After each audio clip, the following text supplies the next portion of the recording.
Baruch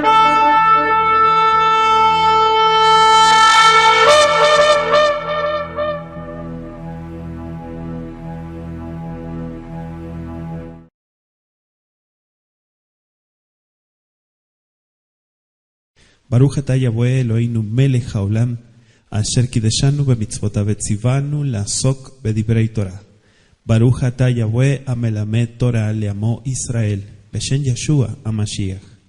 Bendito seas Yahweh nuestro Elohim, Rey del universo, que nos apartas con tus preceptos y nos ordenas ocuparnos del estudio de la Torah. Bendito seas Yahweh, que enseñas Torah a tu pueblo Israel. Amén. Que así sea. Vamos a abrir las Escrituras, acompáñenme en Mateo 11, y vamos a leer desde el versículo 20, tomen nota. ¿Trajo para anotar? ¿Sí? Así es, preparado siempre. Amén.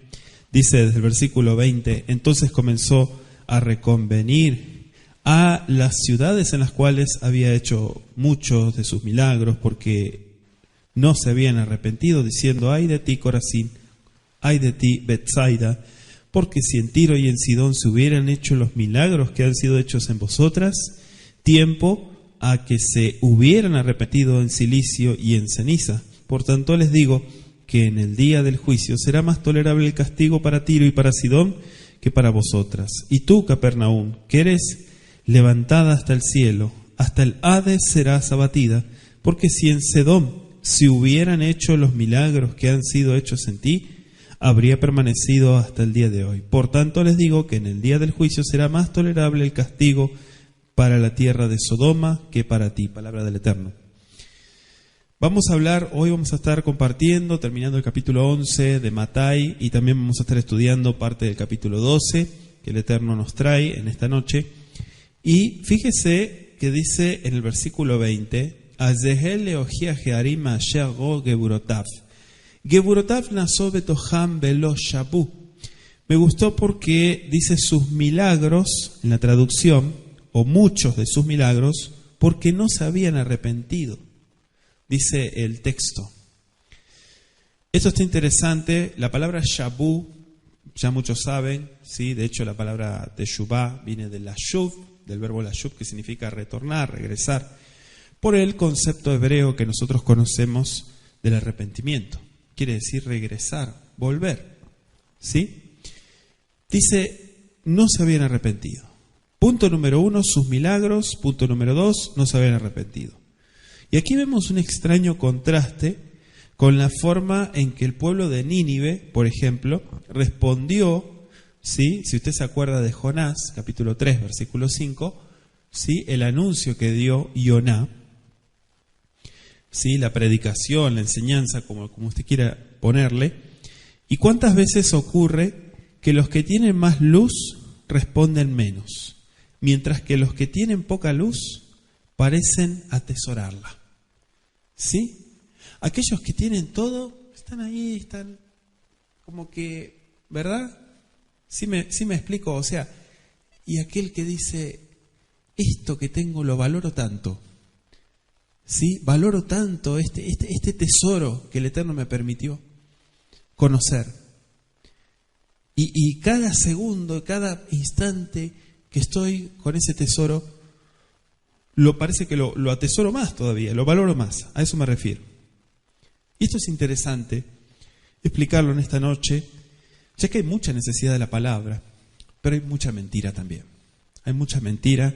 Usted hace un clic, para los que están en internet, hacen un clic y le van a decir de todo, ¿sí? Entonces, claro, las computadoras no tienen un aparato o un botón que diga habilitar el discernimiento, ¿verdad? Eso lo tiene que tener uno en el estudio de la palabra. Y muchas veces se filtran cosas con lo que uno estudia, escucha, estudia entre comillas, ¿no? Y mucha mentira, mucho engaño. Pero lo importante aquí es valorar lo que viene, lo genuino, lo que viene de parte del Eterno. Como dice acá, el contraste que usa él, dice la consecuencia, dice Mashiach en mis palabras, ¿no? De lo que tuvieron que pasar. Y fíjese el hoy, ya explicamos esto cuando dimos el estudio creo que fue el estudio de Ezequiel, ya tiene varios años, El hoy aquí lo traducen como ay, ¿sí? Como ay de ti. En hebreo se dice hoy. Dice hoy lach Korazim, ay de ti Korazim. Hoy lach beit Zaida. Vamos a explicar eso también. Ki agevurot asher nazo bekirvechem, dice lu vetzoru vetzidom nazo, alo que bar shabu bezaka baefer, dice. Fíjese, punto número 1, decíamos el hoy, esta interjección, ¿sí? Refleja tristeza, refleja calamidad, pero también refleja mucha angustia. Corazín. Esta ciudad aparece solo aquí y en el pasaje paralelo que sería Lucas 10, versículo 13. O sea, no aparece en la lista que da Flavio Josefo. Aquellos que no compraron el libro Antigüedades de los Judíos, se los recomiendo. ¿Sí? Hay muchos de los que están escuchando, ya lo tienen el libro, saben de qué estoy hablando. Josefo menciona ciudades, aldeas de Galilea, pero no menciona Corazín. Solamente aparece acá, dijimos, y en Lucas 10. Sin duda, estando cerca de Capernaum, por lo que menciona, y del mar de Galilea, la ciudad de Corazín se identifica comúnmente, ¿sí? Actualmente la van a encontrar con otro nombre, que es Khirbet Kerazeh, que está como a 3 kilómetros al norte de Tel Hum. ¿Sí? Anótese Mateo 4:13. Y claro, la otra que menciona es Beit, tiene Makef, Beit Zaida, no Besaida como lo latinizan. Esto viene de dos palabras, ¿sí? La casa, Beit es casa de, y Zaida es la pesca, casa de la pesca. ¿Sí? Para aquellos que les interesa el arameo, el hebreo, les interesa profundizar en estas palabras. Y todo tiene un propósito, ¿verdad? Dice que este pueblo, dicen comentaristas, se encontraba en la parte norte del mar de Galilea. Quizá un poco al este del lugar donde desemboca el río Jordán en el lago. ¿Sí? Lucas 3:1 dice que el tetrarca Felipe reconstruyó la ciudad y le puso el nombre de Betsaida Julias, en honor a Julia, ¿sí? La hija del emperador Augusto, y eso lo comenta Flavio Josefo en Antigüedades de los Judíos, ¿sí? Lo explica, hay muchas cosas que es importante darle un vistazo a la historia. Les recomiendo también parte de Heródoto, ¿sí? De todo lo que es el ambiente, sobre todo del Brit Hadashah. El único milagro ocurrido aquí, según lo que registran los evangelios, fue la devolución de la vista de un ciego, Marcos 8, 22 al 26, aquí lo podemos anotar, en Tiro y en Sidón, menciona aquí. Claro, unos meses más tarde, Mashiach había de hacer una corta visita al territorio de Tiro y de Sidón, ¿sí? En Mateo 15, versos 21 al 29, que posteriormente en Sarat Hashem Baraj lo vamos a estudiar. Entonces, otra vez dice Geburot, pero usted me va a decir, pero Geburot, milagros. ¿Milagros no se dice Nisim en hebreo? Sí, literalmente son Nisim. Pero Geburot viene de Geburah. Quiere decir actos poderosos. Quiere decir maravillas. Por eso dice en su escrito, Matai, dice a Geburot. ¿Sí? Cosas grandes, a eso se refiere, poderosas.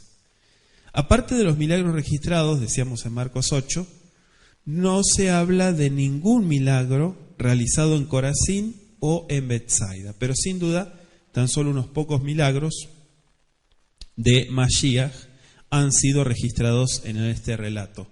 Claro, lo que tenemos que aclarar, y bueno, hay gente que no hace falta que se le aclare esto, ¿no?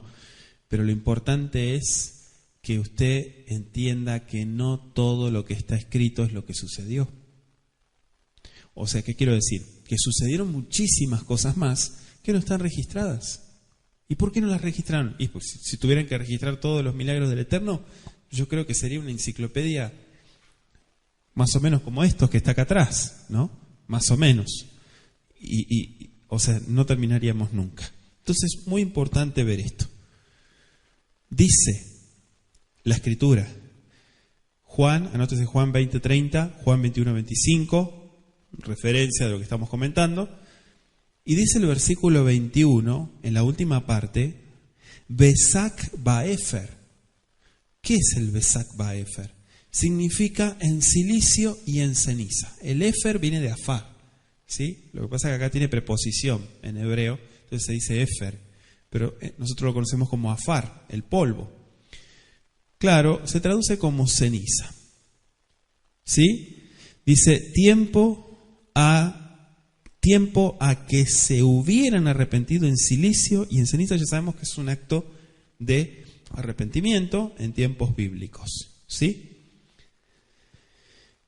Sabemos que el silicio era llevado comúnmente por los que lloraban un muerto, lo llevaban por los que pedían algún favor o como símbolo también de arrepentimiento, dice Esther 4.1. Y menciona el verso 22, Yom Adim. Dice, Abal ani omer lachem, ki beyom adim, que en el día del juicio, yekal letzor betzidon mikem. Dice la segunda parte, ¿no? Será más tolerable el castigo para Tiro y para Sidón que para ustedes. Veat Kefarnahum, y tú, Kefarnahum, Amemogamá, Ad Shamaim, Ad Sheol. Fíjese que no dice Hades. Hades dicen las traducciones. Aquí dice Sheol. Sheol, la morada de los muertos. Tudadiki Akipurot Asher Nasopetochem, Lubusdom Nasoki Atahamda. Hasta este día. El día del juicio y la comparación que hace, que dice más tolerable. Claro, el Eterno medirá la vida de los hombres según las oportunidades que hayan aprovechado o las que hayan descuidado. Repito, el Eterno medirá las oportunidades que hayamos aprovechado o que hayamos descuidado. La responsabilidad será juzgada en proporción directa con la manera en que los seres humanos han empleado esa luz, el tesoro que explicábamos hace unos minutos, que el Eterno está dando. ¿Sí? ¿Se te hizo rutina? Entonces no lo estás valorando. ¿Se te hizo una rutina? ¿Ya no te importa? ¿Te da lo mismo? Bueno, eso quiere decir mucho. Veat Kafernahum. Fíjese el lenguaje que emplea el verso 23 para dirigirse a Capernaum, que es muy similar al que se emplea en Isaías 14:13, para dirigirse, ¿sí?, al Satán o al ángel llamado Lucifer. Eres levantada hasta el cielo, dice el texto. Y esta frase puede también tomarse como pregunta. ¿Hasta el cielo te vas a encumbrar? Se puede tomar de esa manera. Al parecer, Cafarnahum estaba muy orgullosa de su posición, de su poder como principal ciudad judía de Galilea. Y la palabra Sheol, ya explicamos que se refiere, ¿sí?, viene del verbo Sha'al, que significa pedir. ¿Sí? El uso de la palabra Sheol se usa muchísimo en el Tanaj y es la morada de los muertos. Por eso mucha gente dijo, entonces es la tumba. No. La tumba son 6 pies bajo tierra. No. Lo que yo estoy diciendo, eso no es el Sheol. Eso se llama Kebar. ¿Sí? Es la sepultura. No, el Sheol es la morada de los muertos. Eso es lo que explica también 2 Samuel 12:23, Proverbios 15:11.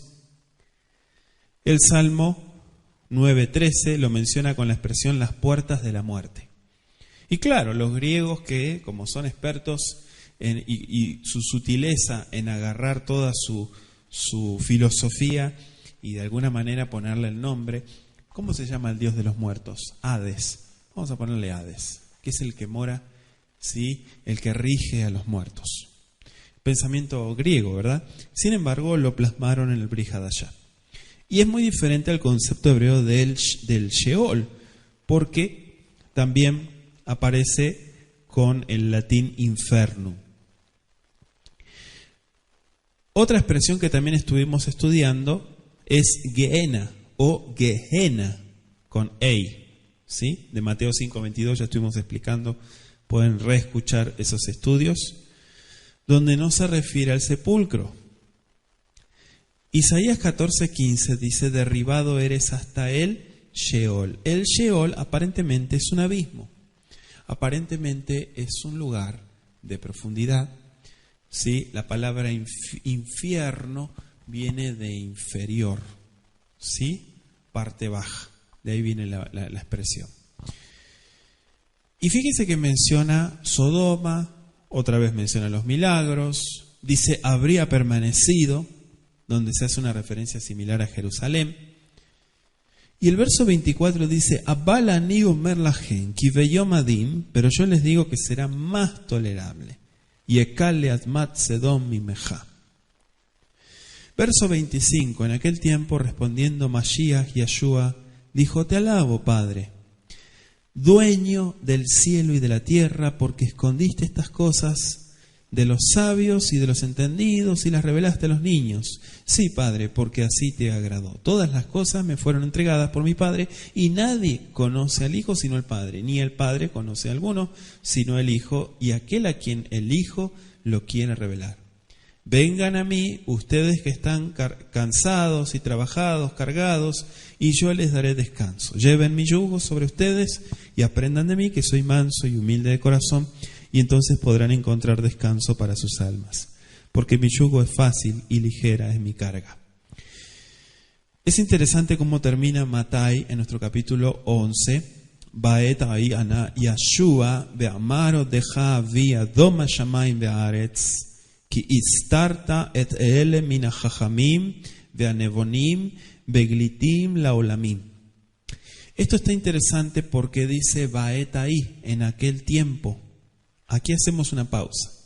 En aquel tiempo es una expresión, un hebraísmo, ¿sí? Para referirse a un espacio, y no se puede saber si los versos 25 al 30 registran palabras de Mashiach dichas inmediatamente después de los versos 7 al 24 o después de las partidas de los discípulos enviados por Yohanan, que ya estuvimos estudiando. Pero la expresión Bayomahu o Baetaí, Bayomahu en aquel día, Baetaí en aquel tiempo, es tan solo una frase, se llama hilativa, que tan solo une lo que sigue con lo que procedía. ¿Sí? El pasaje paralelo lo pueden encontrar en Lucas 10, está ubicado específicamente después del regreso de los 70. Lo cual probablemente ocurrió, decíamos la vez pasada, fines del año 30, después de Mashiach, o sea, aproximadamente un año después de lo que el contexto de Mateo sugeriría. También es posible que Mashiach hubiera dicho lo mismo en ambas oportunidades. Según Mattai, en su escrito, la visita de estos discípulos de Yohanan, el testimonio de Mashiach también acerca de Yohanan que estuvimos estudiando, los ayes, ¿sí?, que son pronunciados por haber rechazado el mensaje, y por último su elogio de quienes lo habían aceptado. Entonces aparecen en una sola secuencia de enseñanzas estrechamente relacionados con el momento del envío de los 12. Según parece, el banquete en la casa de Mattai ocurrió el mismo día cuando Mashiach resucitó a la hija de Jairo, al final del segundo viaje por Galilea.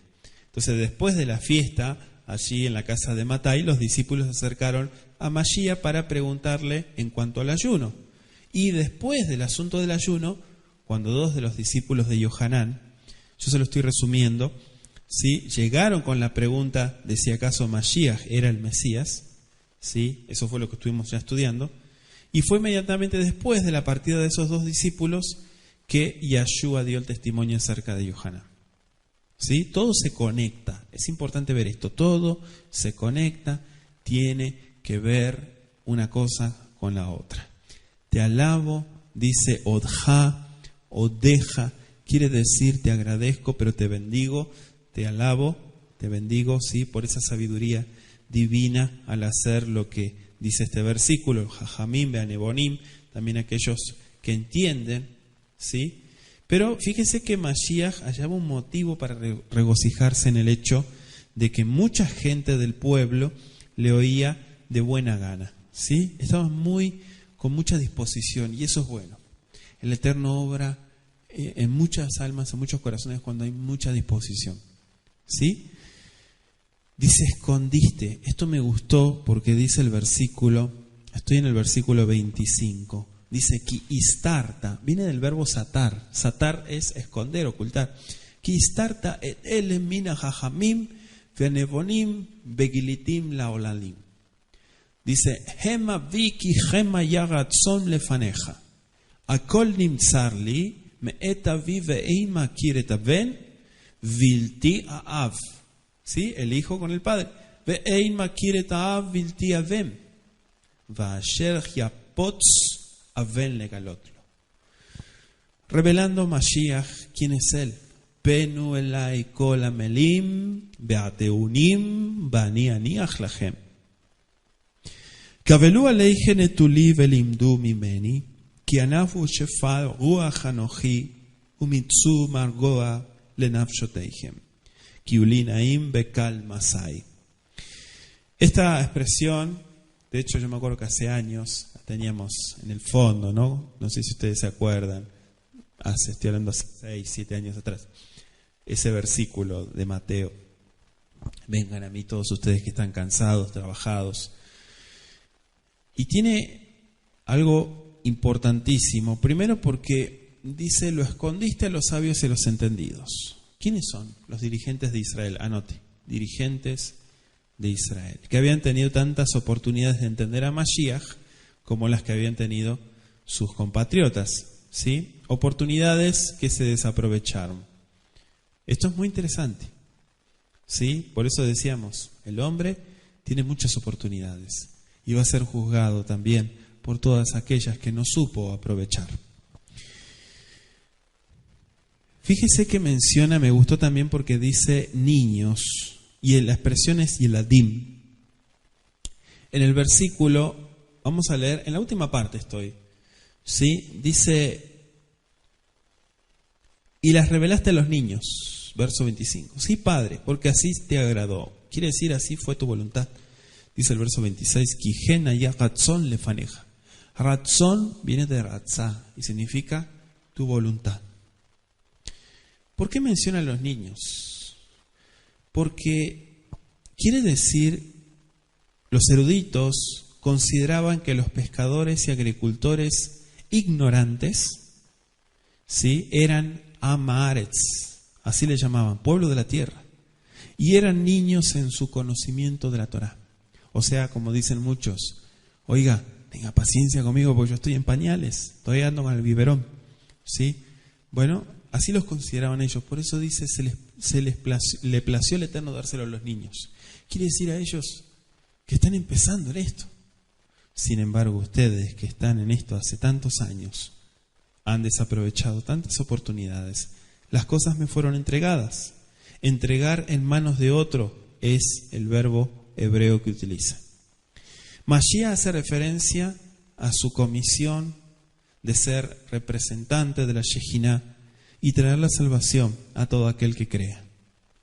Desde la caída del hombre, toda comunicación entre el cielo y la raza caída se ha hecho por medio de Mashiach. Por eso dice Kol a él. Todas estas cosas relacionadas con la salvación de este mundo.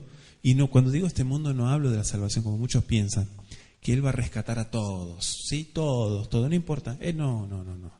No. Esto no es así. Esto es voluntad propia, esto es individual. La fe es personal. ¿Sí? La fe no es congregacional. Usted ya esto sabe que siempre lo repito.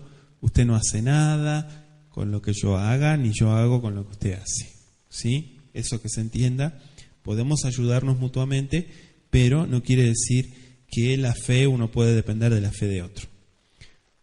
Mi Padre conoce bien, dice.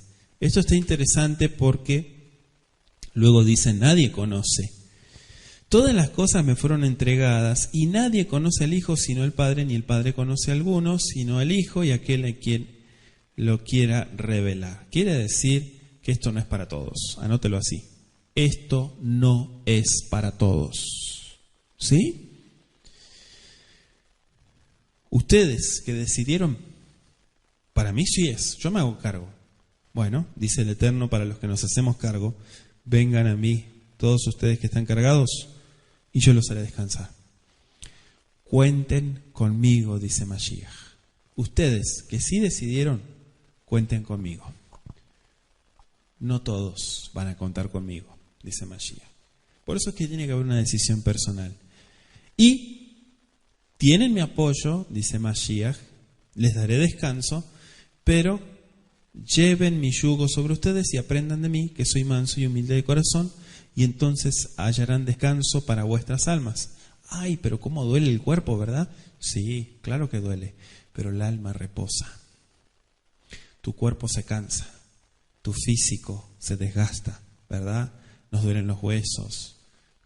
De temprano, la oración, y ya, ay, me duele la cintura.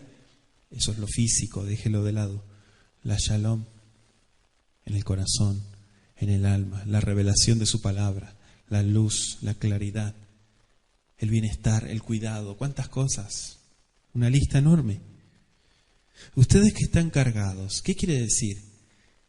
¿Que Mashiach va a venir como un superhéroe a defendernos en los momentos de crisis? No. Quiere decir que Mashiach está ahí para sostenerte, pero que te hagas cargo de las adversidades que se van a enfrentar. No que salgas huyendo despavorido. Eso no es fe. Enfrentar las pruebas, enfrentar las adversidades. Mashiach dice, no te olvides que yo estoy aquí, yo voy a ayudarte. Pero también es importante que lleves mi carga, dice. ¿Sí? ¿Cuál es mi carga? No es una carga la Torá no es un yugo, la Torá no es algo que es imposible de llevar. No, al contrario. La carga de Él no es como la carga que nosotros muchas veces llevamos. La carga de Él es el peso por los mandamientos. La carga quiere decir la preocupación, quiere decir la dedicación, la perseverancia, la entrega. Esa es la carga de Mashiach. Aprendan de mí, que aunque muchos quisieron desenfocarme, cuando yo vine, no me desenfoqué, porque yo vine a cumplir lo que estaba profetizado. Aprendan de mí, dice Mashiach. Entonces, mensaje, no te desenfoques, no te desenfoques. No estás solo, no estás sola, Ay, es que no tengo congregación, no tengo con quién hablar, no tengo quien me escuche, no tengo... Tienes a Mashiach y tienes todo. Simplemente. Olvídate de la gente. Tienes a Mashiach, lo tienes todo. Pero si realmente lo tienes, cuentas con Él. Y Él es el que te va a rescatar. Él es el que te va a ayudar. Él es el que te va a dar la fuerza y la sabiduría para tomar la mejor decisión en el momento de la prueba. Amén. ¿Sí? Decimos amén juntos. Yo digo amén, que así sea. Lleven mi yugo, dice. Lleven, y fíjese que me gustó la expresión descansar, que la explica acá en el texto, que tiene que ver con, según el hebreo, ¿no? Es una raíz arcaica, es vieja, es una raíz muy antigua, ya no se usa, pero significa hacer descansar de un trabajo, pero también reanimar y revivir. ¿Cuántos han revivido? Yo soy uno. ¿Cuántos fueron reanimados? Baruch Hashem. Qué interesante, ¿no? Cuando nos empezamos a meter en el estudio, empezamos a ver que todo tiene un sentido tan interesante para aplicarlo, sobre todo, no para conocer, sino para la aplicación espiritual. Y esto significa también someterse a una disciplina, someterse a una práctica, de una manera de vivir, no de actuar por momentos como un camaleón, sino de vivir algo cotidiano, algo que ya es parte de nuestro ADN. Baruch Hashem. Originalmente el yugo que menciona acá, sabemos que fue un instrumento, era un instrumento útil, cuyo propósito era posibilitar el esfuerzo mancomunado, ¿sí? Pero desde tiempos antiguos el yugo se transformó en símbolo de sumisión, especialmente ante un conquistador, ¿verdad? Algunos generales victoriosos colocaban un yugo sobre 2 lanzas y obligaban al ejército vencido a marchar por debajo de él en señal de sumisión. En una de las profecías simbólicas de Jeremías usó yugos para representar la sumisión ante el rey de Babilonia. Jeremías 27, 1 al 11, Jeremías 28, 1 al 14. Entonces el propósito del yugo no era hacer más pesado el trabajo del animal que lo llevaba, sino más liviano. No más difícil, sino más fácil de llevar. Por eso aquí Mashiach habla de una sumisión a la Torá. Sométanse y hallarán descanso. No se sometan a la religión, no se confundan. La Biblia no es religión, la fe no es religión. La fe es vida, la fe es libertad, la fe es comunión con el Eterno, es relación, no es religión. Muchos se refirieron a la Torá como un yugo, pero en el sentido ¿de qué? De la sumisión. ¿Sí? Manso, la expresión manso, ya explicamos. Humilde, también lo hemos explicado. Mashiach, el ejemplo que da. Manso y humilde. O sea, Mashiach es un maestro comprensivo y quienes aprenden de él también serán mansos y humildes. ¿Por qué? Porque está dando el ejemplo. No te desenfoques, tranquilo, tranquilo. Todo tiene su tiempo, paso a paso. El paso es lento, pero seguro, muy bien. Ya se la aprendió, ¿verdad? Es así. O sea, no hay que correr, porque el que corre se cae. Hallarán descanso. Los que hallan el descanso del cual hablaba Mashiach andarán por las sendas antiguas y orientarán su vida por el buen camino de lo que el Eterno escoja. Jeremías 6:16. Busquen y encontrarán. Volver al propósito por el cual fuimos creados. Y dice el versículo 30, porque mi yugo es difícil. No. ¿Cómo es el yugo? Verso 30. Ki ulinaim.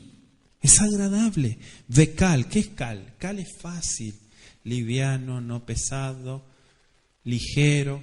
¿Sí? De hecho hay una de los sistemas verbales en el hebreo que se llama kal, justamente porque es el más fácil de conjugar. Y tiene que ver también con esto porque es algo easy, simple, fácil. No es para matarse. En el sentido de no ser difícil. Por eso dice así. No es algo imposible. Ligera es mi carga. El que ama verdaderamente al Eterno se deleita en hacer su voluntad. Salmo 40, verso 8. Los que toman el yugo de sumisión al Mashiach, los que van a aprender en su escuela, hallarán descanso para el alma como Él lo ha prometido. Esa pesada carga de la religión, de la cual muchos, Baruch Hashem y Barak Shemo, se están sacudiendo y están cayendo esas cadenas, ¿sí?, de religiosidad y de tanta tontería que el hombre ha levantado, de esforzarse por ganar, ¿sí?, y no perder, por sumar y no restar. Bendito sea Mashiach. ¿Por qué? Porque conocerás la verdad y serás libre. Mateo 12. En aquel tiempo iba Yeshua por los sembrados en un día de reposo, un día de Shabbat. Y sus discípulos tuvieron hambre y comenzaron a arrancar espigas y a comer. Viéndolo los fariseos le dijeron: he aquí tus discípulos hacen lo que no es lícito, no es permitido hacer en el Shabbat. Pero le dijo: ¿no habéis leído lo que hizo David cuando él y los que con él estaban tuvieron hambre? ¿Cómo entró en la casa de Elohim y comió los panes de la proposición? Que no les era lícito comer ni a él ni a los que con él estaban, sino solamente a los sacerdotes. ¿O ustedes no leyeron en la Torá cómo en Shabbat los sacerdotes en el templo profanan el Shabbat y aún son sin culpa? Yo les digo que uno mayor que el templo está aquí. Y si supieran qué significa misericordia quiero y no sacrificio, no estarían condenando a los inocentes, porque el Hijo del Hombre es el dueño del Shabbat. Pasando de allí vino a la sinagoga de ellos, y aquí había uno que tenía seca una mano, y preguntaron a Mashiach y a Yeshua para poder acusarle: ¿es lícito sanar en Shabbat? Él les dijo: ¿qué hombre habrá de ustedes que tenga una oveja y si ésta cayera en un hoyo en el día de Shabbat, no le eche la mano y la levante? Pues cuánto más vale un hombre que una oveja. Por consiguiente, es lícito hacer el bien en los días de Shabbat. Entonces dijo a aquel hombre: extiende tu mano. Y él la extendió, y le fue restaurada sana como la otra. Y salidos los fariseos tuvieron consejo contra Yahshua para destruirle. Mire lo que dice el texto. ¿Sí? Destruirle. Vamos a explicar, ¿sí?, cómo Mashiach condena esa ceguera, ignorancia de los fariseos por la supuesta violación del Shabbat, entre comillas. Pero por medio de las Escrituras le presenta una razón y, por si fuera poco, hace un milagro.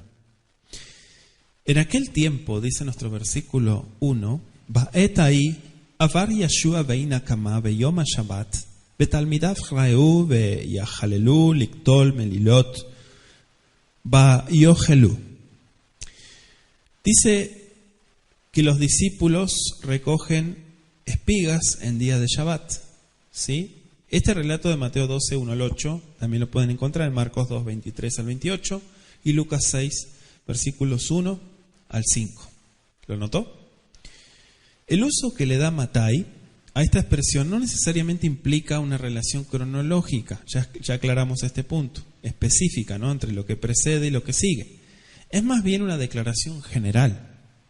Y esto lo muestra el uso de la misma frase en el capítulo 14, verso 1, junto al mar, registrado también en el capítulo 13, que fue pronunciado hacia fines del año 29, cuando recién estábamos hablando de fines del año 30. ¿Sí?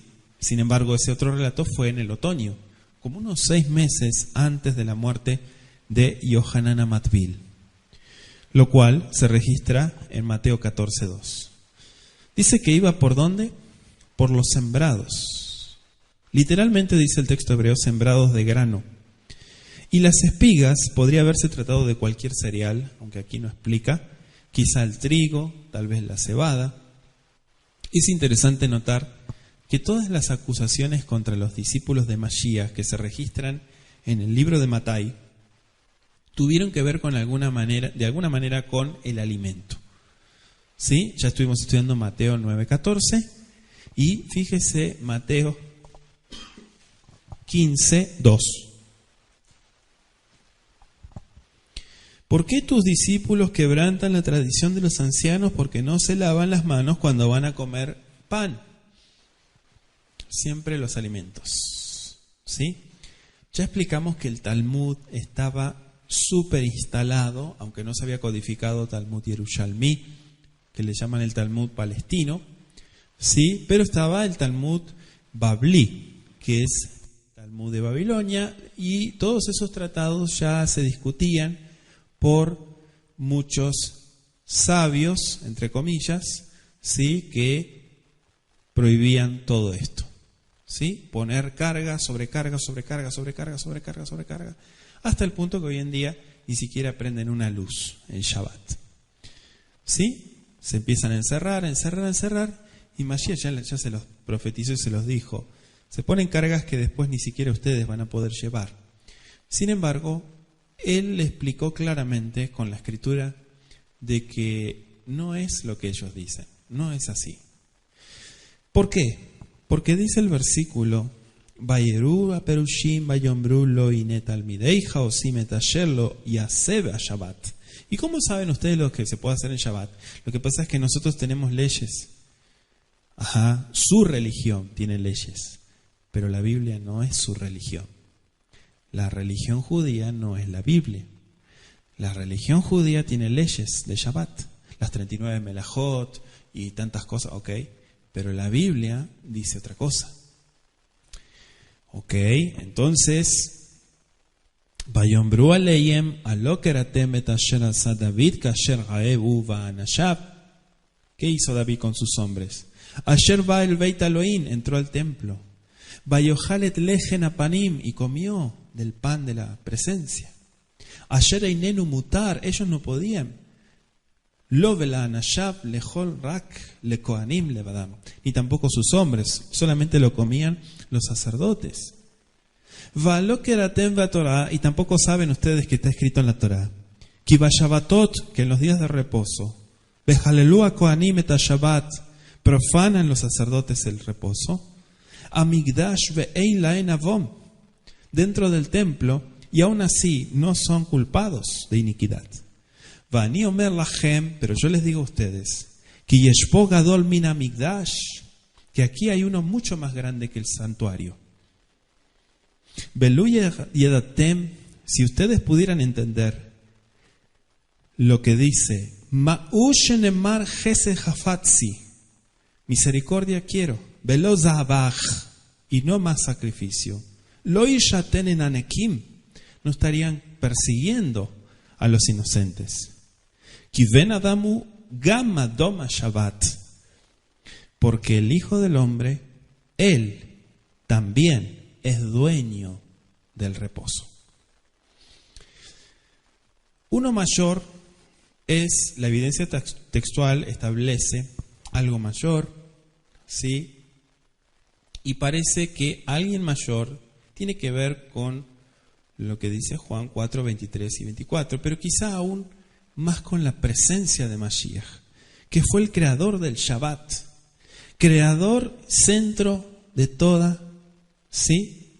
O sea, usted sabe que Juan, todavía no lo hemos estudiado, ya Baruch Hashem ya lo terminé, primeramente el Eterno lo vamos a dar en la comunidad, Juan en hebreo, pero desde Juan 1 ya explica acerca de Davar, el verbo, la palabra. La palabra es el Mashiach y explica punto por punto desde Barishoná, desde el comienzo de todo. Mashiach es dueño, quiere decir el dueño del templo, pero el señor de la casa, como dicen otras traducciones, pero el dueño de esa casa indudablemente mayor que ella, es el Mashiach. Pero es que está profanando el Shabbat. Pero yo soy más importante que el Shabbat. Y punto número 2, no lo están profanando. ¿Por qué? Porque ustedes están yendo por el Zabaj. ¿Qué es el Zabaj? Es el sacrificio. Es más, ¿quieren hablar de sacrificio? ¿Qué hacían los Kohanim? Acá acabamos de leer. ¿Sí? En el versículo 5. Dice, Bashabatot, ki Bashabatot y Halelu a Kohanin et Shabbat ba'migdash. Y no tenían culpa. Profanaban el Shabbat, y sí, porque todo el trabajo, si van a hablar ustedes de labor, de melajot, entonces ellos, ¿cómo está eso? ¿Cómo está el asunto? Lo que pasa es que ustedes lo van a ver como profanar si nos ponemos desde el punto de vista de la religión judía. Pero como la Biblia no te habla de una religión judía, no te confundas, entonces no vas a encontrar profanación del Shabbat. De verlo desde la perspectiva bíblica, no hay profanación del Shabbat. Verlo desde la perspectiva talmúdica, religiosa, judía, sí. Dijo Mashiach que además de ser mayor que el templo, era dueño del Shabbat, la más sagrada, sí, para las instituciones religiosas judías, inclusive de aquel entonces. Mateo 12:8, ¿sí? Lo explica. Yo soy el dueño. ¿Qué está diciendo? ¿Cómo que él es el dueño del día de reposo? Mashiach señaló que tanto el templo como el Shabbat habían sido ordenados para el servicio del hombre y no para enseñorearse de él. El hombre no fue creado para que pudiera haber a alguien que adorara en el templo y que observara el Shabbat, sino que el templo y el Shabbat fueron creados para servir al hombre. Marcos 2:27. Misericordia quiero, dice la Escritura, y no sacrificio. Y no condenarían de esta manera a los inocentes, porque le está citando claramente, ¿sí?, lo que dice primero de Samuel. ¿Sí? ¿Lo anotó? Oseas 6:6, es el que estudiamos la vez pasada. ¿Sí? Hafatzi, Gesed Hafatzi, Velo Zabach. Gesed Hafatzti. Lo habíamos estudiado, creo que fue hace 2 semanas. ¿Sí? ¿Ya notó? Entonces hace referencia aquí a los discípulos. Con demasiada frecuencia la ignorancia en cuanto al verdadero sentido de las Escrituras, es decir, los falsos conceptos acerca de la Torá. El falso orgullo, unidos con los celos hacia los que conocen y obedecen, llevan a la crítica, llevan a la persecución, llevan a la destrucción. no te levantes, no quiero que crezcas, no quiero que te levantes espiritualmente. Me molesta que el otro crezca. Qué pensamiento horrible, ¿verdad? Sin embargo, se envenenaban solos, se llenaban de odio. Y dice, porque Kiven Adam Ugam Adom Shabbat. Quiere decir claramente que Él es el dueño. Vengan a mí y yo le daré reposo. Entonces no hay que guardar el Shabbat. No dijo. Yahshua no dijo que no guarden el Shabbat. Yahshua dijo que no guarden la religión. ¿Quieren discutir sobre religión? Van a terminar mal parados. Mejor no toquen ese tema. Si ustedes van a defender su Talmud, ¿sí?, su errante Talmud, van a terminar mal. ¿Por qué? Porque si ponemos en la mesa la Biblia y el Talmud, siempre va a ganar la Biblia.